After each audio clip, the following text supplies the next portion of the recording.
morning and welcome to Coffee Walk. We're going to give you some updates on some of the major projects we've been working on. So one is the 2020 Gladiator. We have got the 6.4 HEMI installed. I think we've got it running. We're going to walk around there, find out, hit the button and see what happens. We're going to give you an update on the Jamboree. I believe the body's back on the chassis and most of the cut-ins are done. And an update on the Bronco, which I also believe the underbelly of the body tub has been spray lined, which is what the customer wanted. I think they have cut in the engine bay, and we've got it on its chassis. So let's go see what's happening. So 2020 Gladiator, we've done some killer modifications, as you can see. I want to do a full reveal on this next week and take you out for a test drive, but let's hear it run.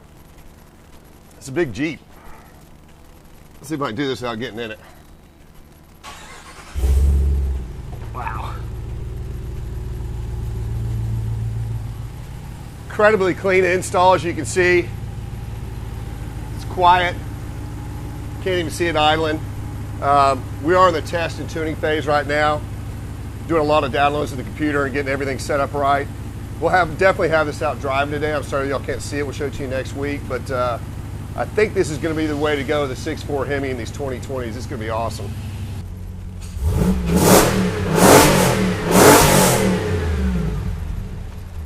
So it's revving to $6,000 immediately. This thing is going to be killer. So by next Friday, we're going to go for a ride. Love seeing stuff like this. This is a one-owner CJ7 with original paint, which is really cool. And he's entrusted us to rebuild his motor. It's been sitting for quite a while. He said he wants it back on the street. So we rebuilt the motor. We're putting fuel injection on it now. They just run so much better with fuel injection. I think the customer's gonna be thrilled when he picks it up, especially since he's owned it since new, since 1979. This is a 77 Bronco Ranger Edition we showed you a couple weeks ago. It just come in. This truck has been sitting since 1985. Alex cleaned the carburetor, but it hasn't been fully rebuilt, so it's off now. But it does fire up, it runs, it doesn't smoke, doesn't knock. We have actually driven around the building. This thing's really cool. Still got the original smog on it and a backfire valve. Just a really neat, honest, original truck. I can't wait to show it to you when we're done. We are going to make the interior very nice. We're going to leave the body. We're just going to do a patina, scuff, and clear coat on it. I think it's going to look great.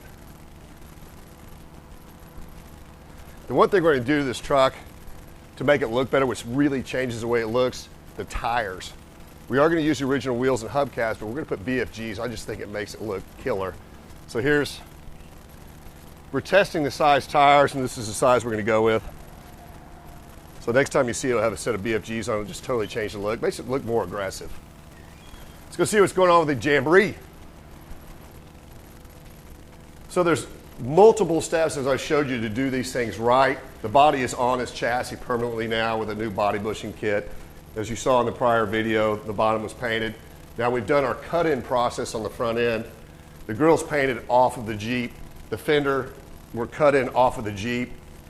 All the strut braces and support rods for all the fenders are painted off the Jeep. Then we reassemble it. So what we want to do is get this fitted on here and make sure our panel gaps are all as good as they can possibly be. Obviously the underside of the hood's painted. Now we've got really nice fitment here. Really nice panel gaps on the hood. Super nice panel gaps, hood to fender. All this stuff takes time. The next stage in this process is the exterior will get taped off in this Jeep, and we'll shoot the inside base, we'll seal it, base coat, clear coat. And one of the things we do at this point is we also take this area of the cowl, which right here from the factory didn't have any paint. They did paint up here, but we'll paint this whole area before we do the exterior paint. So this section and the whole inside will be done, and then we'll go grab the windshield frame, which actually takes a lot of time and effort to do right. I'm going to show you where we're at on that. What we're trying to do is prevent this thing from ever having any rust and fixing the way the factory, or changing the way the factory did, if you will. We're doing it much, much better. So the windshield frame, we cut the inside of it in. So this is the inside as if you're in the driver's seat and you're facing it. So this has already been sealed, base coat, clear coat. Then the exterior side, we do put base on it at that point in time. Now you've got to seal these here. We got some epoxy sealer here, as you can see, all the way around here. This is how water gets in these windshield frames, settles to the bottom and makes them rust. The other issue is there was no paint in this area. from the factory. So we put the hinges back on the windshield frame after that. And then the hinges are painted on the Jeep. So this will go back on the Jeep with the hinges on it. So the hinges are painted on the Jeep, so there's no marks where you put it back together. As you can see, and this is already cut in. So the fit, finish, and quality will just be killer and well above factory level. So here we are on the Bronco. An insane amount of work. This might be the last one we ever do.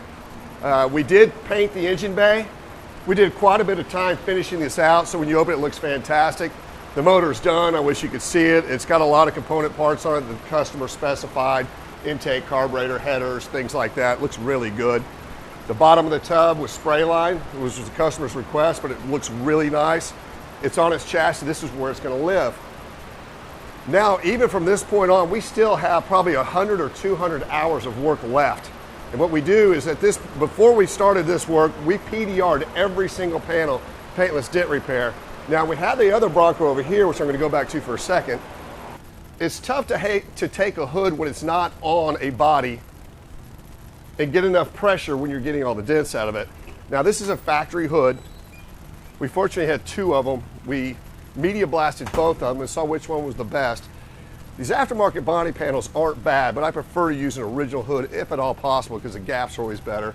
So what we did is we took the hood off the Bronco project and put it on this original one because we knew the gaps were just absolutely fantastic because this Jeep's never, there you go, Freudian slip.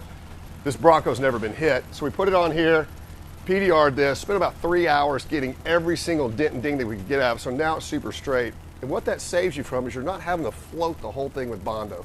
Not only does it add a whole lot of weight to the hood, but it's just not the right way to do it. So this is the right way to do it. That Bronco's going to end up with a really nice OE hood. So there you have it. Updates on 3 major projects. Please like, tag, share, and follow. I really look forward to taking you guys for a ride in the 2020 Gladiator with a 6.4 Hemi next week.